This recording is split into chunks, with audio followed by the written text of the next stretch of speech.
Rome. AD 65. The city still smells like smoke. 14 of Rome's 17 districts burned the previous summer. Nero blamed the Christians. The soldiers came. Some of your friends did not come back. You do not ask where they went because you already know.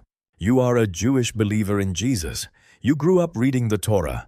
You memorized the Psalms before you could shave. You know the sacrificial calendar, the feast days, the prayers your grandmother taught you in a language older than the empire crushing you right now. And 3 streets away, the synagogue is still open, still lit, still safe. The rabbi who taught you as a boy is still there. He has sent word twice now. Come back. The old ways are still standing. Jesus' people are dying in the arena. Come home. You are sitting in a borrowed room with 11 other people who look exactly as frightened as you feel. Someone reads from a letter that arrived this week. No name on it, no city of origin, just words, urgent, careful, brilliant words addressed to people who are holding on by their fingernails. That letter is the book of Hebrews. And before we go one word further, let me tell you what this book is not. It is not a theology textbook written for scholars in comfortable chairs. It is not a sermon outline organized for preachers with nothing at stake. It is not a list of doctrines assembled for people with plenty of time and zero pressure. Hebrews is a survival letter. It was written to people one bad week away from walking out the door, and every single word of it was chosen with that trembling hand in mind. There is something else you need to know. The author never signs this letter. No name, no greeting from a named apostle. For 2,000 years, scholars have argued, was it Paul? Was it Apollos? Priscilla? Luke? Nobody knows. And we will come back to that mystery, but here is what I need you to hold on to right now. The identity of the writer matters far less than the identity of the people it was written for. Because those people, exhausted, afraid, on the edge, one more loss away from letting go, those people are you. Stay with me. To understand why Hebrews hits the way it does, you have to understand the world these people were actually living in. This was not a theoretical crisis. This was not a Sunday school debate about which denomination had the best worship style. These were people who had lost things, real things, permanent things. The Roman historian Tacitus, writing just decades after these events, described what Nero did to Christians after the fire. He was not kind about it. He said they were covered in animal skins and torn apart by dogs. He said they were crucified. He said they were set on fire at night to serve as human torches in Nero's garden while he walked among them in his chariot. Tacitus himself despised Christians, but even he called what Nero did cruel. That is the world the recipients of this letter were waking up inside every single morning. And the author of Hebrews knows it. Listen to what he writes in chapter 10. Remember those earlier days after you had received the light, when you endured in a great conflict full of suffering. Sometimes you were publicly exposed to insult and persecution. He is not speculating. He is recalling events they lived through together. These people had already paid a price. They had already bled for this faith, and now, after all of that, they were being asked to keep going, in a city that wanted them dead. So you have to understand the pull. 3 streets away, the synagogue. The Torah readings on schedule. The Sabbath candles. The prayers that have not changed in 1,000 years. The community that will take you back without a single question if you simply agree that Jesus was a good rabbi who got crucified and nothing more. No more hiding. No more whispered meetings in borrowed rooms. No more wondering if this is the week the soldiers come for you. That pull was not weakness. It was human. And here is something the church historians rarely say out loud. The temple in Jerusalem was still standing. The sacrificial system was still running. Priests were still offering animals on the altar of God in the city of David. The entire religious world these believers grew up in was still operational. Josephus, the Jewish historian who watched the temple burn in AD 70, describes the daily sacrifices in language that makes you feel the smoke and hear the prayers. It was magnificent. It was ancient. It was everything they had known before Jesus. And the rabbis were saying, "This is where God still lives. Come back to the altar. Come back to the blood of bulls and goats. Come back to what is certain." Now, watch what happens next. The author of Hebrews does not argue with them about the temple. Not yet. He does not open with a warning. He does not lead with a theological correction. He leads with a person. In the past, God spoke to our ancestors through the prophets at many times and in various ways. But in these last days, He has spoken to us by His Son, whom He appointed heir of all things, and through whom also He made the universe. The Son is the radiance of God's glory and the exact representation of His being, sustaining all things by His powerful word. He opens with the full weight of who Jesus is. Because He understands something every pastor who has ever sat with a suffering person eventually learns. You do not argue someone back from the edge. You show them what they are standing on. But there is something else happening in this letter. Something in the original Greek that most English readers never see. The author uses a word to describe his readers that is not angry. It is not accusing. The word is nothroi. It appears in chapter 5 and again in chapter 6. It means sluggish, dull, slow, not from laziness, but from exhaustion. The author looks at these people and he does not see rebels. He does not see apostates. He sees tired people, people who have been holding on so long that their hands have gone numb. And the word he chooses for his own letter, the word he uses in chapter 13 to describe what he has written, is a word from the Greek parakaleo, to urge, to comfort, to come alongside. It is the same root word that Jesus used when he described the Holy Spirit, the Paraclete, the one who comes alongside. The entire book of Hebrews is one long act of coming alongside. He is not writing to condemn them. He is writing to hold them up. So what is his strategy? How does the author of this unsigned letter try to hold exhausted people together? He does something counterintuitive. Before he issues a single warning, and there are warnings in this letter, serious ones, he spends the first 4 chapters doing one thing. He shows them Jesus. Not a doctrine about Jesus, not a theological position on Jesus, the actual person, the weight of him, the height of him, the strangeness and the nearness of him. He walks them through a comparison that would have landed like thunder on Jewish ears. Jesus is greater than the angels, those blazing intermediaries of the Old Covenant who terrified everyone who saw them. Jesus is greater than Moses, the greatest prophet Israel ever produced, the man who spoke to God face to face, who parted a sea, who carried the law down from a burning mountain. Jesus is greater than Aaron, greater than the entire Levitical priesthood, greater than the temple and its rituals and its sacrifices. The Hebrew term for the high priest is Kohen Gadol, the great priest, and Hebrews argues for 5 consecutive chapters that Jesus is the Kohen Gadol to end all high priests. He did not enter a room made by human hands. He entered the presence of God itself, not with the blood of animals that had to be repeated year after year, but with his own blood, once, permanently. Enough. This is the argument of Hebrews. But the argument is not the point. The point is what the argument is doing to the people reading it. Every time the author says Jesus is greater, he is saying something else underneath. He is saying what you are being asked to walk away from is not a step down. It is not a retreat to safety. It is stepping off a cliff. You think going back to the synagogue is coming home, but you would be walking away from the one thing that actually holds. And then, in chapter 2, the warning lands. Quiet, almost gentle, almost. We must pay the most careful attention to what we have heard so that we do not drift away. Drift. Not dive, not leap, not dramatically abandon. Drift. He knows how it happens. Nobody in that borrowed room in Rome woke up one morning and decided to renounce Jesus.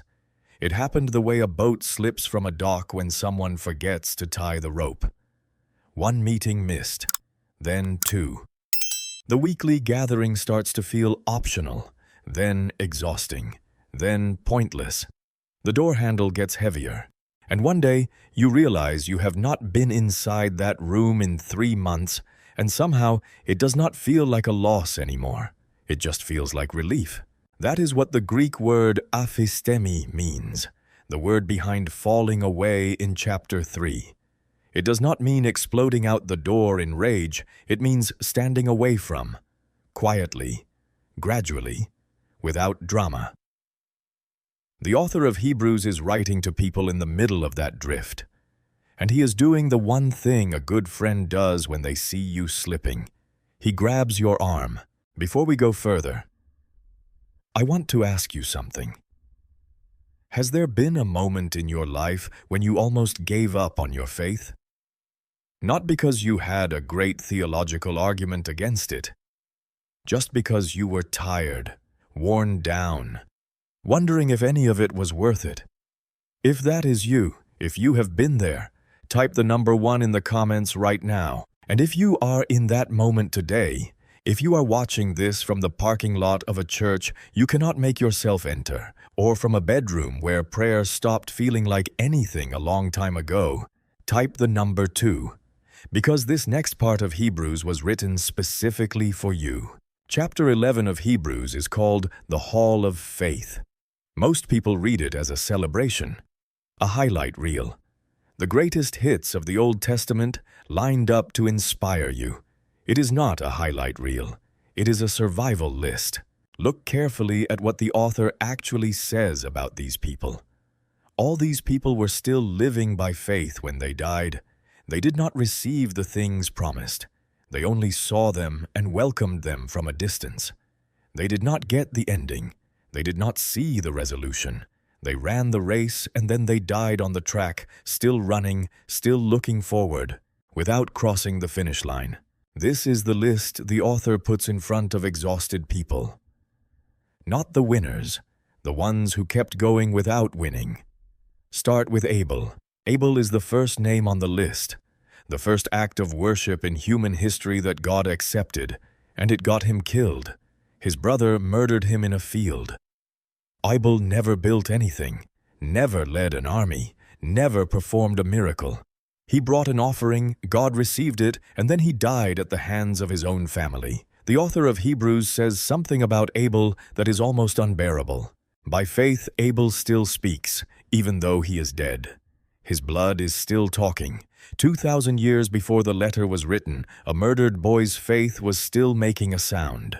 If you have lost something because of your faith, a relationship, a career, a family member who has not spoken to you since you got baptized, Abel is on the list for you. Then there is Abraham. Abraham left Ur at 75 years old. He left a city, a real city, with walls and markets and a name. And he walked into the desert because God told him to. He lived in tents for the rest of his life. He waited 25 years for a son. He raised that son, loved that son, and then God asked him to take that son up a mountain and end his life. He went. He went all the way to the top of the mountain with the knife in his hand. And Hebrews says this about him. He was looking forward to the city with foundations, whose architect and builder is God. He lived in tents his entire life looking for a city. He died without finding it.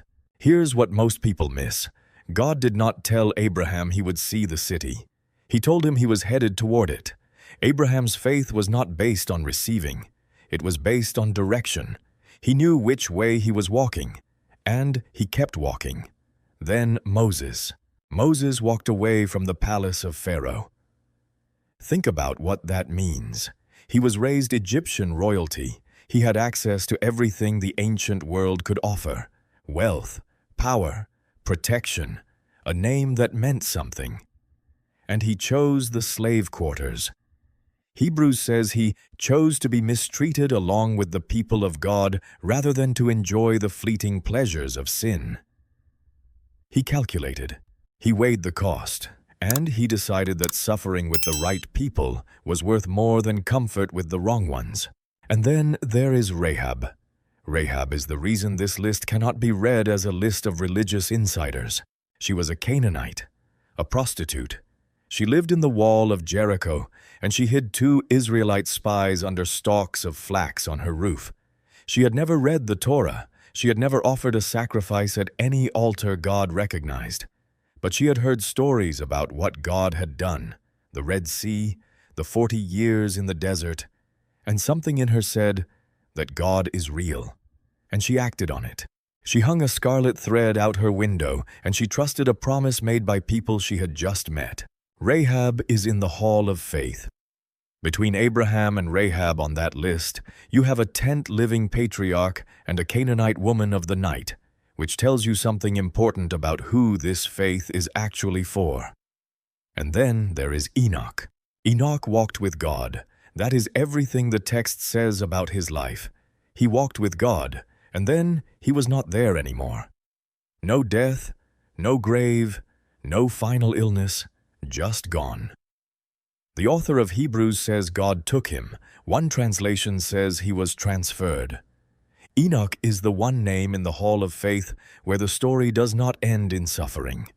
He is placed there quietly, between the grief and the waiting, like a single window in a dark corridor. As if to say, sometimes, not always, not usually, but sometimes, the story ends differently. Hold on. Pay attention to this. The Hall of Faith does not end with a triumph. It ends with an admission. These were all commended for their faith, yet none of them received what had been promised. The author does not hide that. He does not spin it. He sets it down in front of his exhausted readers like an honest friend setting a hard truth on the table. And then he says something that changes everything about what the list means. God had planned something better for us, so that only together with us would they be made complete. They were waiting for you. Every name on that list, Abel, Abraham, Moses, Rahab, Enoch, they were all waiting for something that required you to show up. Their story is not finished without yours, and yours is not finished yet. Chapter 12 begins with one of the most cinematic sentences in all of Scripture. Therefore, since we are surrounded by such a great cloud of witnesses, let us throw off everything that hinders and the sin that so easily entangles. And let us run with perseverance the race marked out for us, fixing our eyes on Jesus, the pioneer and perfecter of faith. The cloud of witnesses. Every name from chapter 11. Abel and his blood that still speaks. Abraham in his tents, still looking for the city. Moses with the knife marks from Pharaoh's rejection still on his identity. Rahab with the scarlet thread still hanging from her window. Enoch, simply, impossibly, gloriously gone. All of them, in the stands, watching, not as spectators who have forgotten what the track feels like, but as people who ran it themselves, who fell on it, who bled on it, who kept running anyway. The author is saying, you are not running alone. You have never been running alone. And now, I need to come back to something I mentioned at the very beginning. The letter has no name on it, no signature. For 2,000 years, the scholars have argued, Paul, Apollos, Priscilla, Barnabas, Luke. The debate will probably never be settled, and I have come to believe that is entirely intentional, because a letter signed by one person belongs to one moment, one city, one century. A letter with no name on it belongs to everyone who has ever picked it up with trembling hands. The author writes in chapter 13, "This is a word of paraklesis, of comfort, of coming alongside, that I have written to you." And then he sends it out with no signature, as if to say, this word is not mine. It belongs to whoever needs it. It belongs to the Jewish believer in Rome in AD 65, smelling smoke, hearing his friends' names on a death list. It belongs to the woman in Reformation-era England, burned at the stake for owning a Bible in her own language. It belongs to the underground church member in a country where the word Christian is a criminal charge. And it belongs to you, sitting in a parking lot with your hand on the door handle and your chest full of reasons why you cannot go in one more time. Here is the part nobody tells you. Jesus knows that parking lot. Hebrews 4 verse 15. We do not have a high priest who is unable to empathize with our weaknesses, but we have one who has been tempted in every way, just as we are. The Greek word behind empathize is sympathesai, to suffer with, to feel alongside, not from a distance, not with clinical detachment, from inside the experience. The night before the cross, Jesus went to a garden called Gethsemane, and the Gospel of Luke, a physician's account, records that his sweat fell like drops of blood. Doctors have a name for this, hematidrosis. It happens under conditions of extreme psychological stress when the capillaries beneath the skin rupture and bleed into the sweat glands. Jesus was not performing anguish. He was in it, all the way in it. And he asked, out loud to his Father, whether there was another way. There was not another way, and he walked it anyway. The high priest of Hebrews is not a distant figure in golden robes behind a curtain. He is the one who stood in Gethsemane with blood on his face and walked forward. He knows what it costs to keep going when everything in you wants to stop. He is not watching your struggle from a comfortable distance. He ran the track. He ran it to the end. And he is in the stands now, and his eyes are on you, and he has not looked away. That is why Hebrews ends, not with a warning, but with a benediction. Chapter 13, verse 20. May the God of peace, who through the blood of the eternal covenant brought back from the dead our Lord Jesus, that great shepherd of the sheep, equip you with everything good for doing his will. Everything good, not some things, not the minimum, everything you need for what is in front of you. And then one final anchor, chapter 6, verse 19. We have this hope as an anchor for the soul, firm and secure. An anchor does not hold because the boat is strong. An anchor holds because it is driven into something that does not move. Your faith does not hold because you are strong enough to grip it. It holds because it is attached to something that cannot be shaken, even when you are. The letter has no name on the outside, but it has your name written all the way through it. So here is where we land. Three things to take from the book of Hebrews that are worth carrying out of this video and into the rest of your week. The first is this. Hebrews was written to exhausted people, not rebellious ones. The warnings in this letter are real and they are serious. But the posture behind every warning is pastoral, not punitive. The author is not a prosecutor. He is a friend who grabbed your arm because he saw you slipping. The God of Hebrews is not waiting for you to fail so he can record it. He is the Kohen Gadol who stepped through the curtain on your behalf, who sits now at the right hand of the throne, who always lives to intercede for you. That is chapter 7, verse 25. Always. Not when you have cleaned yourself up. Always. The second thing, tired is not the same as done. Spiritual fatigue is not spiritual failure. Nothroi, dull, sluggish, slow, was the author's diagnosis of his readers. Not apostate, not lost, tired. And the prescription was not a rebuke. It was a reminder. Look at who Jesus is. Look at what he has done. Look at the people who ran before you and kept their eyes forward even when they could not see the finish line. You are allowed to be tired. You are not allowed to confuse tired with finished, because you are not finished.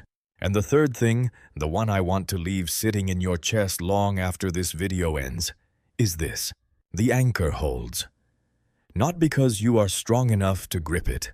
The anchor holds because it is driven into something that does not move. On your worst Sunday, on the morning after the loss that changed everything, on the day you sat in the parking lot and could not make yourself open the door, the anchor was not loosening. The hope was not thinning.